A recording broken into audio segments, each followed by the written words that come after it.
Good evening. So I should now address a question which is actually it's an important question, and the answer is related to everything that we have said already. I mean, it's something that you cannot detach from the rest of our scientific journey. And the question is, well, people say, we've seen several videos that you posted specifically of microscopic work, microscopic videos of samples that were taken from, let's say, especially from the metallic containers, and specifically the most important metallic container. And we've noticed that you can see all sorts of life forms in these samples, but I mean, according to our understanding, I mean, we think that we know these life forms, but many times some of the limbs, or I don't know if limbs is the correct term, but some parts of the animals are missing. It's like a fossil that is found without all the parts. So I mean, and it's repeating again and again, and we don't really understand what's going on over here. Not always. Sometimes it looks like a complete animal, but sometimes it looks like an animal with missing parts, like a microscopic animal that we think we recognize, but with missing parts. And although it seems that sometimes, I mean, sometimes there's differences in the transparency level in the same animal. Sometimes it looks like it's solid, and sometimes it looks like it's kind of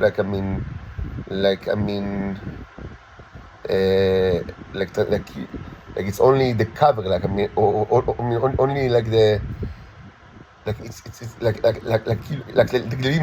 limb seems empty.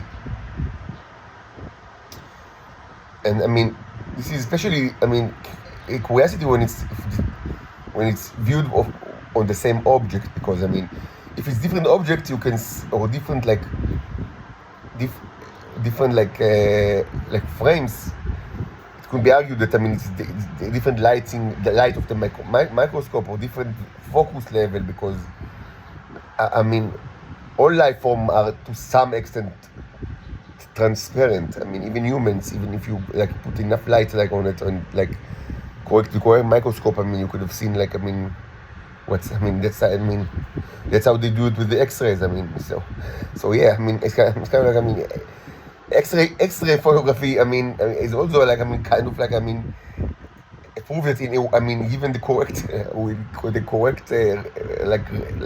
wavelengths, the correct rays, the correct machinery, the human body is also transparent. So I mean, but if it's with the same objects, so what's going on? This is peculiar. So we'll answer both those questions. So the answer is very, very complicated, but it cannot it cannot be detached from everything else that we've studied until now. Just now someone for the first time understands about my reality and about my research, because until now, they were too busy with other stuff, or they are too higher ups, I don't know, presidents of all sort of or heads of intelligence organizations, and until now they didn't see anything, or it wasn't important, or they thought maybe just maybe the information did not proliferate to them, because intelligence agencies intelligence is not only about procuring the data and analyzing the data, it's also proliferating the data, which is something, it's like a craft of itself. But so just now, and they don't know nothing about whatever I do and whatever I am, and my nature, and they just watch those slides, and maybe they have a little bit of scientific knowledge. And so so it will be difficult to answer without because the answer might sound ludicrous and like completely ridiculous and far-fetched, but I mean, it's not ridiculous and it's not far-fetched at all if you like follow me from like since January, since I began my microscopy research, and I've done so many like research experiments and and when taken into account there's so like hundreds of videos that I've posted and so much hundreds of hours of experiments and microscopic work and so many different containers and mixtures and so many amazing results. I mean, only then, I mean, you can understand the answer that I will now give, but it's not a new answer. It's actually, it's something that, I mean, that repeats since the beginning, because since the beginning I suspected that what I'm going to say now is actually the reality, and with more and more time, more and more evidence actually brought up like to support this theory, which is a complicated theory. So it's a complicated theory, but it was supported. But I can say that I didn't like invent it today. It was something that I started like to believe that it's true since January, and with more and more and based on originally based on very limited evidence, and specifically on several of groundbreaking videos of slides that were taken out of the freezer and showed like also like interrelations between the nanobots, or the what I call neros, my robots in my body, and the corpses of flies that I mean I've just killed home flies, and put it in the freezer, and on top of it like a mixture of mainly my semen, and I've recorded several videos that were extremely interesting and like I would say groundbreaking from like established science point of view. And then I started to formalize like a general theory that I think that with time only gather more evidence, and so I mean in order to evaluate what I'm going to say now, you need to at least get some kind of like a executive summary of the things that we've seen like together in this YouTube channel since January. The experiments and theories that were falsified, and theories that actually got stronger, and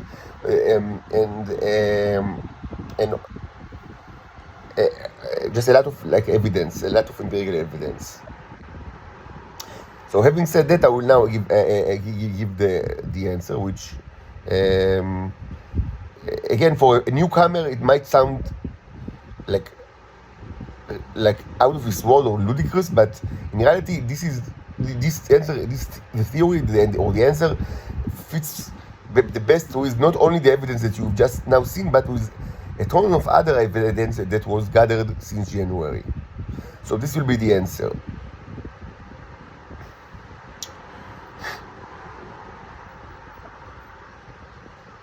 The relationship between the robots in my body and between, which I call neros, let's call them neros for now, because they're the round robots that come in a variety of sizes and can live outside of my body, of course, and do all sorts of stuff outside of my body. The relationship between those robots and between living, I would say, living beings, living creatures, is a complicated relationship.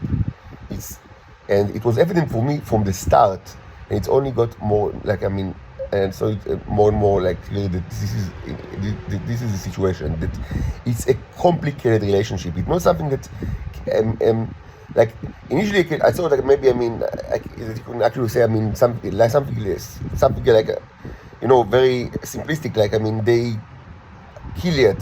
They kill all life forms, or they fight with life forms, or they eat life forms. But in reality, it's just much more complicated than that. At a basic level, these robots function as white blood cells, like it's the agents of my immune system. So in like their initial response to life forms that they encounter inside my body is similar to that of a white blood cells, which means that uh, first of all they study it, and and then they remember what I mean. They build like a model, theoretical model. That's something that also in white blood cells, which are incomparably less intelligence than the robots. I mean, these robots, the neurons are like gods compared to white blood cells. But at the most basic function, they both like study new like life forms and develop, like I would say, resistant to it. If or they die. I mean, or the host died. But I mean, if the host did not die, then I mean, kind of like immunity is built for them to actually be better at like dealing with this life form in the future. But what does it actually mean to deal with this life form in the future? Now, the neurons are greatly departed from the white blood cells that you have in your own body, assuming that you are Homo sapiens that listening to me right now. So, but right now, I mean, things getting much more complicated because there is like a huge variety of like things or responses that the neurons, the robots can do with life forms. So basically, one thing that they can do is to chop them to like to ground meat and to eat this meat, or to just let it get out of the system in any way. Just let it rot inside the system, or I mean, or they can eat some of it. They can consume some of it. They can also consume very, very small life forms when they are actually alive without chopping them, like very small microbes of viruses. We've seen it like in several videos. So it's something that was established. They can also eat them, and they can chop them and then eat them. This is one. And they can chop them and then just let it stay either in the body, which is supposedly my body, or just in the container, like as a ground meat. Then, but they can also do other things. They can kill them and cut like several of their limbs, and then let the body just decay. But now it's getting more interesting. They can create drawings of life forms in the encounters. With material that they found like in the container or whatever they are, they can create drawings. And they usually do it in great scales of life forms that they encounter. In all sorts of material that they found around them, but do it in huge scale. Like, in 1,000 times like larger than the original life form that they encountered. And sometimes they can also do sculptures of such life forms. And sometimes, since it's microscopic, it's difficult to distinguish between a drawing and a sculpture because it's so small and it's looked like from above. And although the sculpture can be it's easy to be confused between the sculpture and the real thing because the real thing doesn't move like very quickly, or many times it doesn't move at all, without environmental mechanics that will move like a microbe. Many times they don't even can't move by their own volition. So it's sometimes not easy to actually distinguish between the two. But many times you can understand. If you know, what what level of zoom you actually watch, either because you are the scientist or the commentator tells you what level zoom are you in, or you can understand it by identifying other known objects surrounding the object that you now watch. Many times you can understand that what you actually see in your own eyes is huge compared to the things that is modeled after it. For example, it's like you are an alien that seeing that watches like a picture, like a blurred picture of the Statue of Liberty. So maybe initially, maybe, and maybe you have like very basic knowledge of humans, like extremely basic knowledge. So maybe, on the first glance, you might think, okay, maybe that's a human. Is this a human, like, or not? But if like you will get like a scale, like in the photograph, it will tell you, how big it is. You and immediately you will know, okay, this is not a human because it's huge. It's not a human, so it cannot be a human. Humans are not that big. So something like that can be, observed in many of my microscopic samples. That things that are huge and certainly are modeled after living organisms, but they cannot be those living organisms because they are too big, way too big. But wait, we are far from being like. If it's amazing until now, then you haven't heard anything. This is. I'm starting with the things that are more easy to digest because it will get more bizarre as we continue.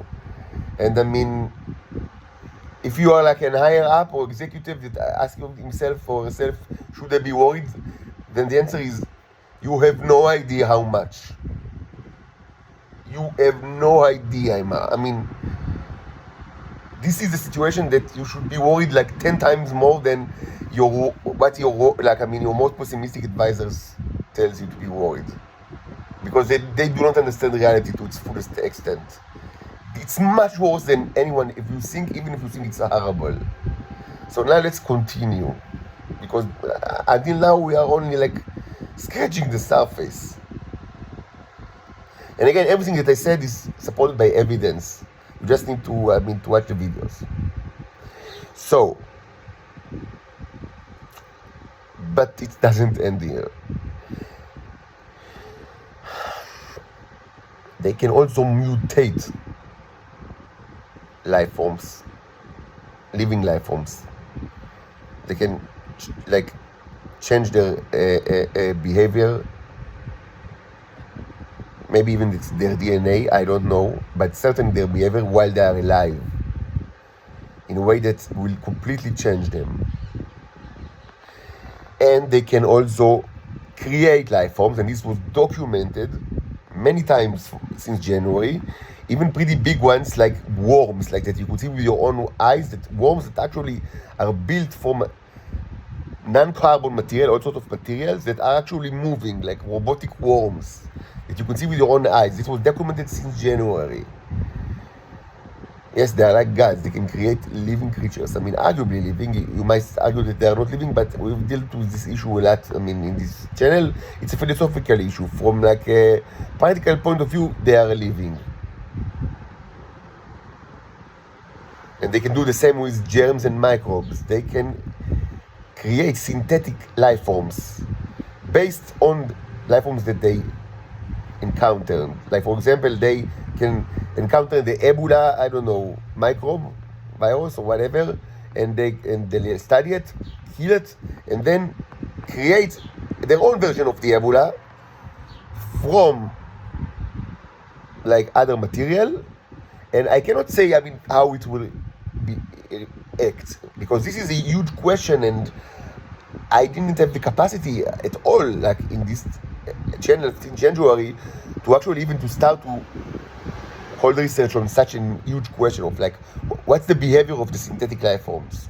It's a huge question. It's like a science. It's a new science of its own, and the answer is that I have no clue, because in order even to start to give you any answer at all, I wouldn't. Too much like research capacity was needed, and I didn't even have like a shred of it. Like very little of it. There is so much to be learned. Just by for example, not even even just by observing the worms that I've said that I've created many times, like in containers. Presumably I could have watched them how to behave inside like a terrarium, or but I didn't have the time and the resources to actually do it, and I'm always moving between places, and so even just by watching the worms, this could have been very interesting, but even that was something that I couldn't have done. So I don't even have start of an answer of how the synthetic life forms behave and how this behavior is related to the original life forms that they were modeled after. What I can say is that one thing is certain, and that's maybe the only thing that is certain, is that while the biological life forms, the original ones, might be harmful to me, even very harmful, might pose like a danger to my life, the synthetic lives are not harmful to me. Like the neurons do not build synthetic life forms that they pose risk to me. They are not stupid. Like they know. They. And this is a very interesting. A thing that you should always remember, if you don't understand it already, is that those robots are. They are more. It's more suitable to actually think of them as engineers, as instead of like robotic workers, because much of what they do is engineering. They engineer stuff, and they can do amazing engineering feats. We've already seen that already. So this is not a conjecture or this was proven many times in the channel. They have engineering mindset and they have amazing engineering capability. So you can ask, how can such a small creatures be engineers? But this is the answer is I don't know this, and it's outside like the boundaries of humans physics. Like established physics of human cannot explain this. Certainly, how can such a small creatures act as engineers? It's impossible to answer that, like under the laws of physics that are known to humans. But it's a reality that we've seen many times. They are engineers. They have engineering mindset. They work as engineers. So they do not engineer new life forms that will pose danger to me. They are not that stupid. So the new life forms do not pose danger to me. That's one of the reasons why I feel pretty like I'm okay with them doing it, and like I'm always under arrest, and it's like they always do it inside my room, and I'm always confined to the room. So if I saw that it's like a danger to me, I wouldn't have done it. So you might ask, but yes, but you know that you are not the only person on this globe. So what about the rest of us? So my answer is I do not care at all, not even a bit, about the rest of us. Not even a bit. You could all, and the 8 billion, die if it's as far as I'm concerned. I do not care. You've done so much damage and tortured me so much for so long, and you've acted in such a cruel way that the answer to the question, what about us, is I do not care at all, not even a little bit. And this is true. This is reality. You've tortured me for so long, taken so much from me, gave nothing in return. You've taken my daughters from me. You've infected me with diseases for so long.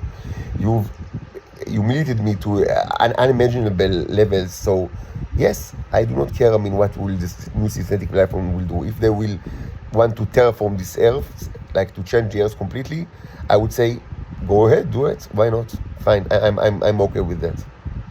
This is reality. This is reality. Of course, it wasn't always like that. I wasn't always like that, and even not in the last 4 years where I frequently blog and write and speak. The situation always deteriorates. I'm always people treat me more and more severely, and to say that it's inhuman is understatement. But this is reality. You have taken a person that have given you so much and was entirely in your side and sympathetic to you, and you've taken this creature, this person, and you've turned into someone that do not care at all if the entirety of Earth will be destroyed. And this is a fact. This is a fact. Now, let's continue, because we are not done yet. The engineered life forms can have many forms.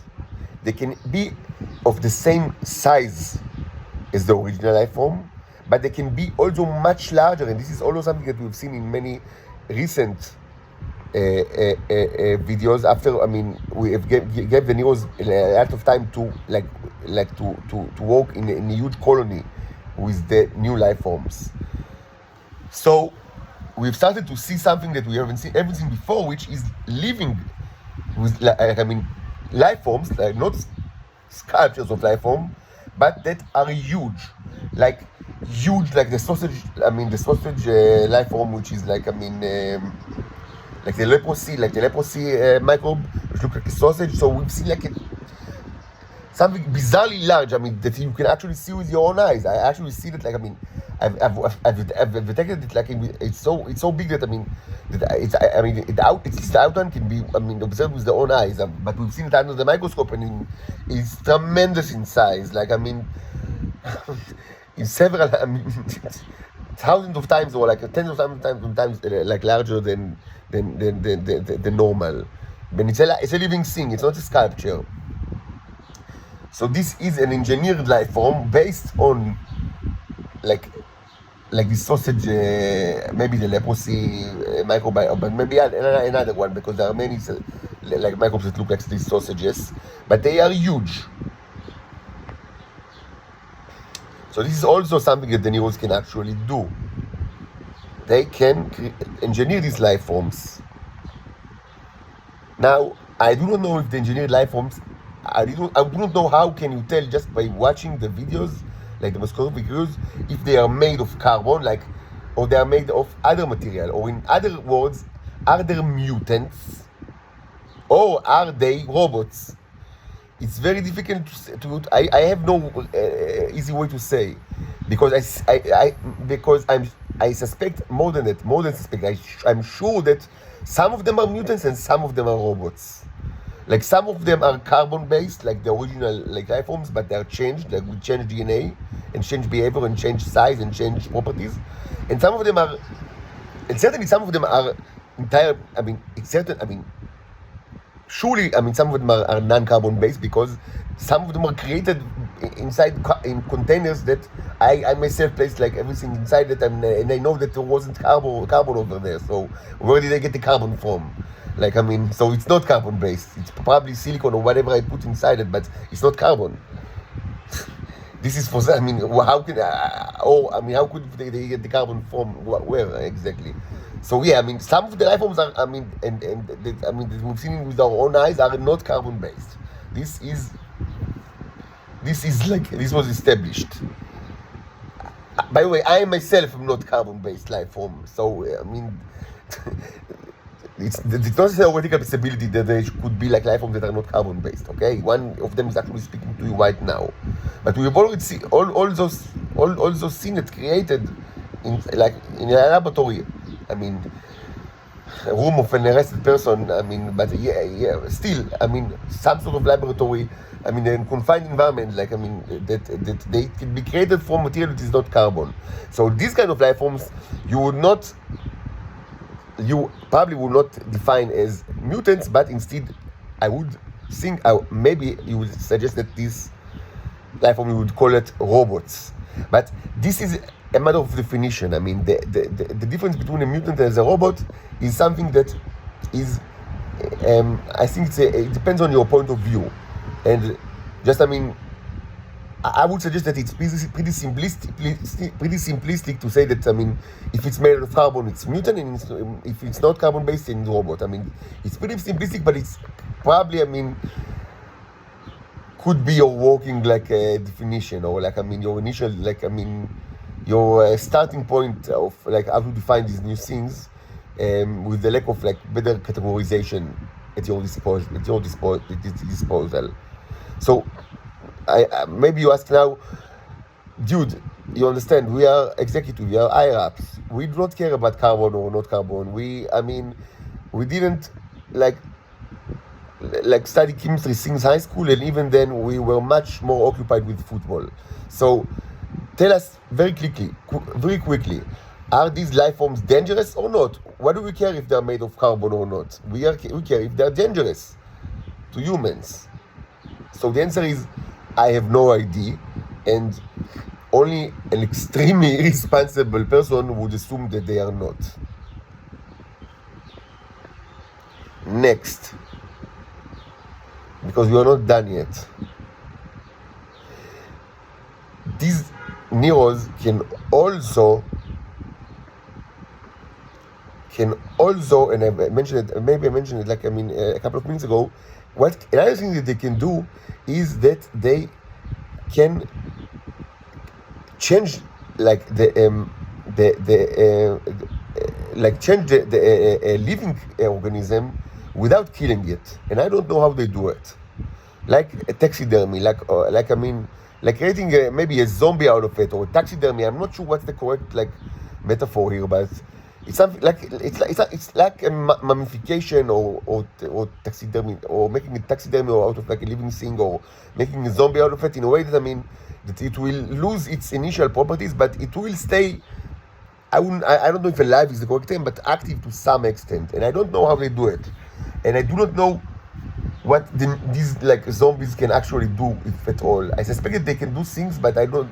For certain, I would say that if this zombification process is completed, these creatures do not possess risk to me, and because I mean this is the main like I mean this is the first objective is that they will not be a danger to me.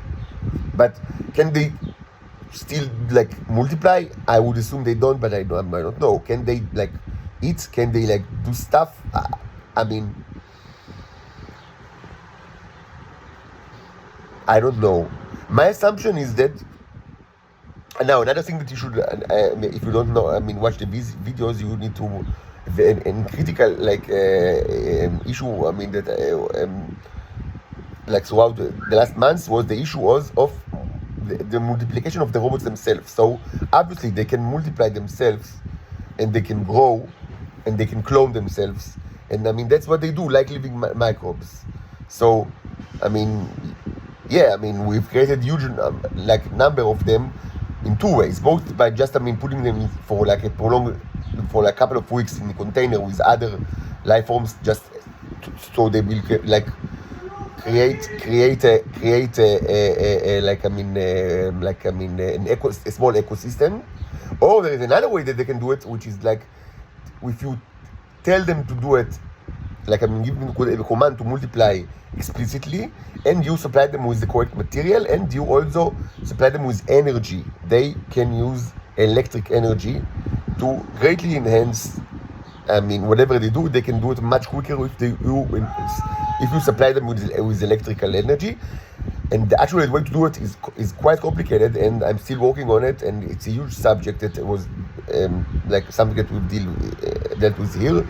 Actually, the way that to do this is using electrolysis, which is very ineffective and very cumbersome and poses many problems. The process of electrolysis is far from like I mean like being like an elegant one, but it's the only thing that I've actually like demonstratively again and again I've actually I succeeded in making it work. Like I succeeded in demonstrably showing how with electrolysis you can greatly enhance the speed that these neurons are doing things like in tremendous scale.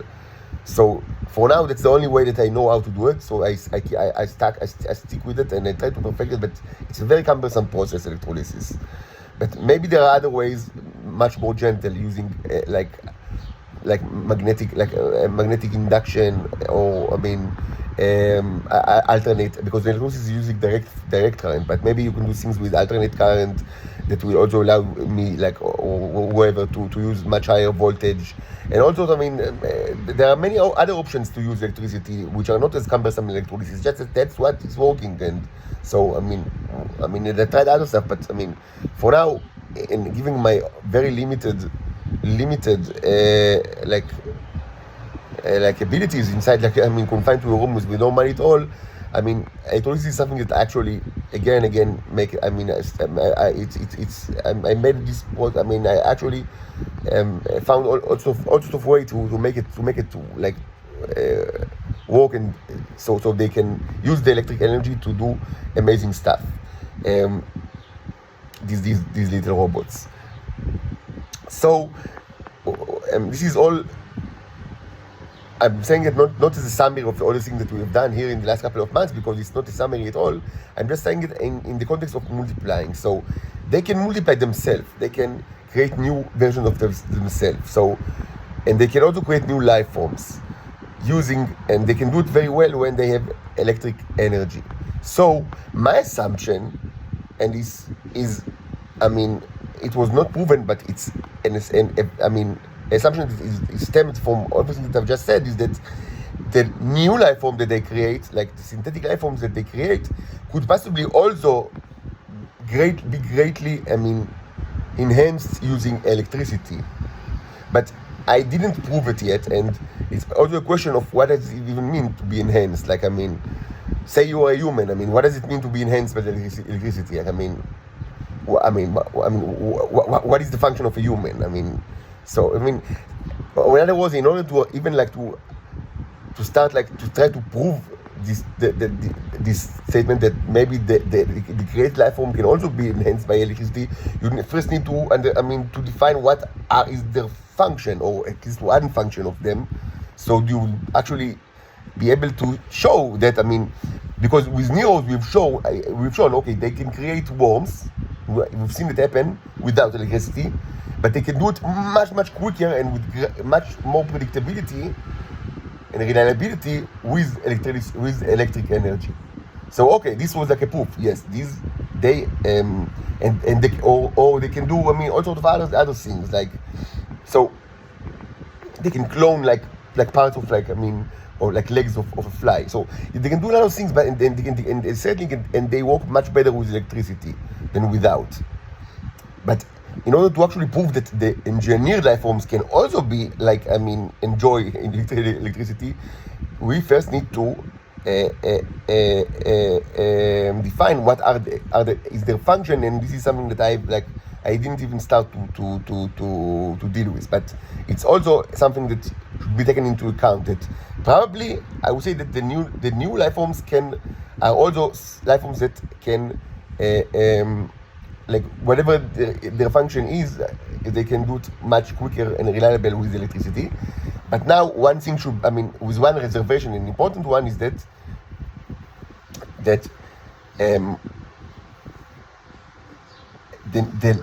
engineered life forms are probably much more. They are much more delicate. With relation to how much voltage they can sustain. Because with the neurons we haven't this is not home. It's actually I'm working in home, in laboratory setting, which is basically just a room in my own room where I sleep. So, and I don't have access to strong DC transformers.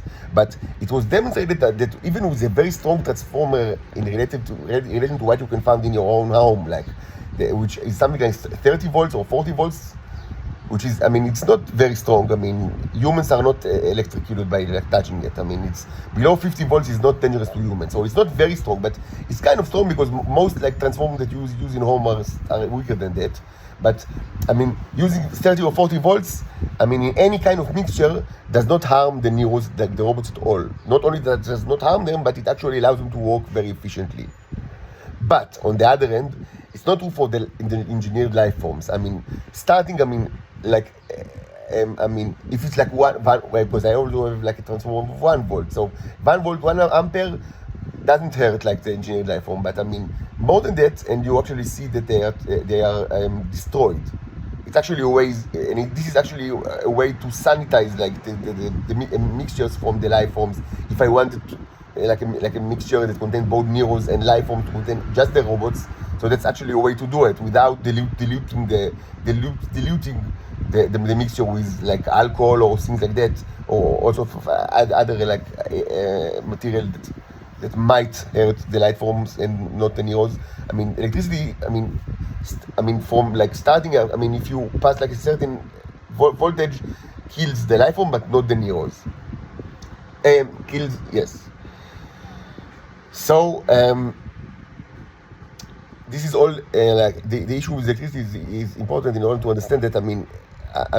We cannot know for if you really want to know what those new engineered life forms are capable of, so you also need to take into account what energy they have at their disposal, because from the neurons themselves, which are the engineers of these life forms and also their creators, we know that they can do amazing stuff, but when given electrical energy in the correct form, which is sometimes very difficult to actually do it in form, all sorts of technical and constraints, but they can do amazing stuff. Like I mean, and like they're putting like they jump to a whole new level, and this might also be true for the life forms that they create.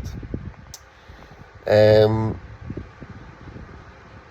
so back to the original question: when you see a sample which was taken from a metal container, be that the most important one or any other, so you probably see all sort of life forms. You probably see all sort of like I mean, maybe you see I mean, or even on the same microscopic slide, you can see theoretically all sort of stuff. You could see both like I mean shredded like microbes. I mean that were killed and shredded by the neurons, or maybe I mean you can see dead microbes. I mean after I mean the neurons chopped like their leg or head or something like that. Maybe you just see one limb or so just floating in the liquid. Maybe you see a sculpture. Maybe you see a drawing. Maybe you see a mutant. Maybe you see a dead mutant or a living mutant. Maybe you see a synthetic life form that is only based in some way on the biological one, but it's not made of carbon at all. Which I mean, that maybe you can define it like as a robot from your perspective. Maybe so, and the robot might be alive or it might be dead because robots can also be dead. So there are so many possibilities, and maybe all of them can equal. Like, I mean, you can find like an example of all of the above in the same microscopic slide, and certainly like in the same container or mixture.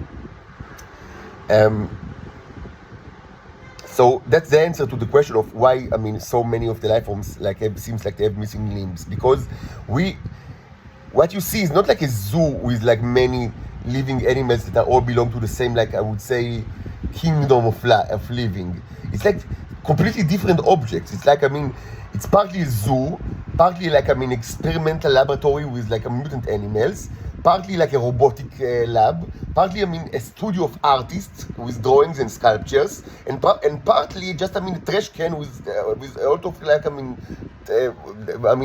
junk that was originally belonged to any one of the other categories that were mentioned, and all of this together you can see on the same slide. So that's it for now, and I'm open. Like I mean, to any question, of course. I mean, especially if it's in scientific matters, I like to discuss science more than like certainly more than the average usual subjects that people of the intelligence services like to speak about.